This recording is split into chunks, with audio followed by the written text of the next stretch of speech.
చపాతీలోకి ఈ egg curry try చేయండి. చాలా సింపుల్గా ఉంటుంది, టేస్టీగా ఉంటుంది.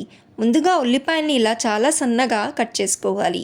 ఇప్పుడు స్టవ్ మీద కడాయి కానీ ప్యాన్ కానీ పెట్టుకొని నూనె వేడిన తర్వాత కట్ చేసుకున్న ఉల్లిపాయలు, సన్నగా తరిగిన పచ్చిమిర్చి, ఉల్లిపాయలు త్వరగా వేగడానికి పసుపు, తగినంత ఉప్పు వేసి మధ్య మధ్యలో కలుపుతూ ఉల్లిపాయల్ని వేయించుకోవాలి. స్టవ్ లో ఫ్లేమ్లో పెట్టి మధ్య మధ్యలో కలుపుతూ ఉల్లిపాయల్ని ఇలా వేయించుకోవాలి.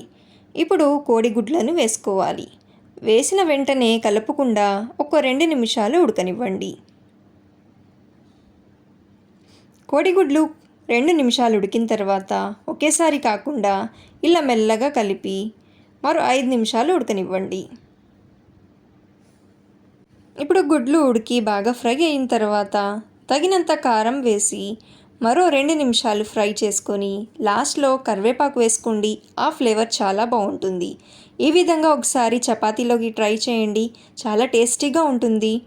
ఈ కర్రీ అయితే రసంలోకి, సాంబార్లోకి సైడ్ డిష్గా కూడా చాలా బాగుంటుంది. మరి ఈ రెసిపీ కనుక మీకు నచ్చితే లైక్ చేసి సబ్స్క్రైబ్ చేసుకోండి. Thank you.